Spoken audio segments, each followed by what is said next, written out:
Hello all, I'm here with a new video for you today, and today this video is coming about because of a older gentleman that I had a conversation with, and it kind of brought a question to my mind. So, in this age of dying physical media, are we kind of just leaving older people behind? It's a genuine question.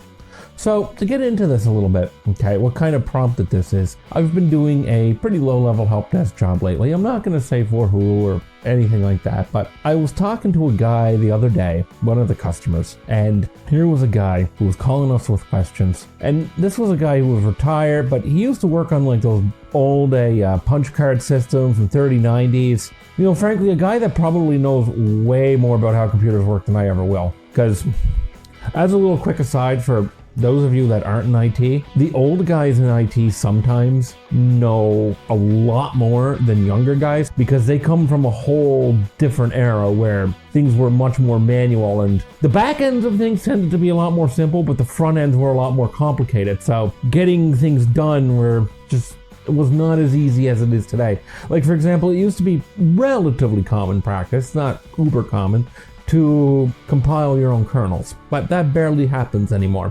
Aside, what this got me thinking about is talking to this man, and he was saying about how he feels like it's all left him behind, despite the fact that he, like I said, probably knows more than me. This kind of brought me to this point where it's like, with the death of physical media, are we kind of leaving old people behind? And I think, frankly, yes. One of the things I hear in my day job over and over and over again is people getting confused because they can't use the CDs anymore. Okay, you have to go and download the software from the website. In fact, a lot of computers now don't even have CD drives. And for older people, they really struggle with this. They struggle with it enough that I wonder if it's actually saved the company any money, but that's one of the questions that's been coming into my mind about this death of physical media and how we're kind of leaving old people behind. There's two questions I want to bring to the fore about this. One is technological advancement for the sake of technological advancement versus technological advancement for the benefit of society as a whole. There was a meme that I'm going to show here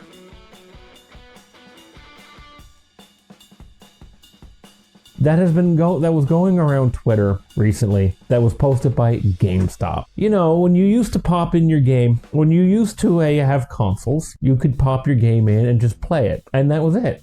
There was none of this like, oh, I gotta wait 20 years for it to download crap. Something even more kind of insidious and that I really don't like personally about the death of physical media is how I used to be huge into buying and selling old games. This, frankly, like when I was in my early 20s, late teens, this is what made gaming affordable for me. Because I would go on Kijiji, basically, because, you know, in Canada, Kijiji got popular. I'd go on Kijiji, I'd buy a game that I wanted, I'd play it, I'd beat it, and then when I was tired, and then when I was bored of it, I'd sell it.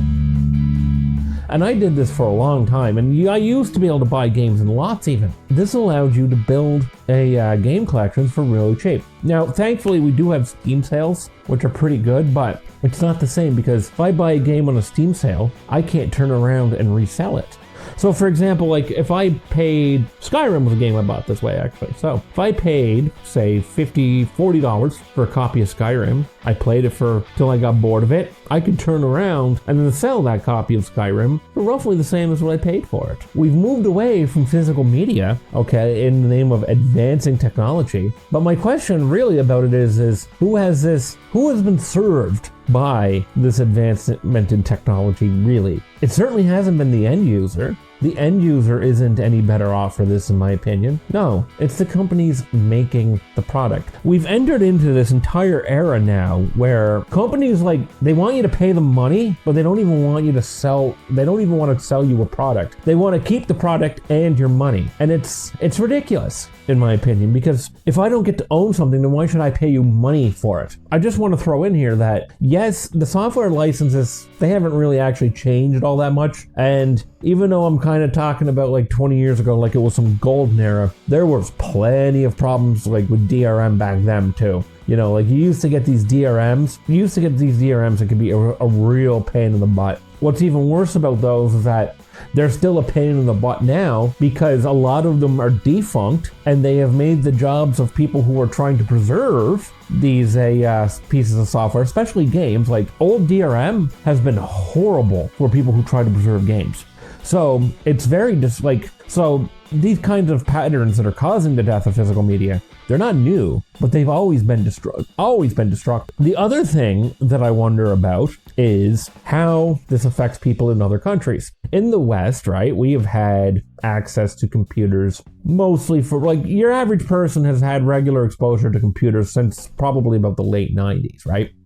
And we still have people who are in their 70s and 80s, like 60s and 70s now, who can barely use a computer. One of the ways that they intuitively understood about how to use a computer is I put the CD in the drive and this CD launches the application. It created a kind of interface that was very easy for non-computer users to understand and just generally easy to use. Okay, but if people here are struggling with it, then, because like older people really struggle with not being able to use CDs in particular. Mark my words on that. So to get back to my point though, what about people in developing countries where they haven't had this same kind of access for 30 or 40 years? Like, and let's say, like, take a developing country like, and I'm not talking like a third world, I'm talking like, let's say China, for example, right? How long has your average Chinese person had access to a computer for? Probably not nearly as long as they have in the West. The death of physical media there, or for just never even having physical media to begin with, if they're just getting introduced to it now, is going to create an even bigger problem of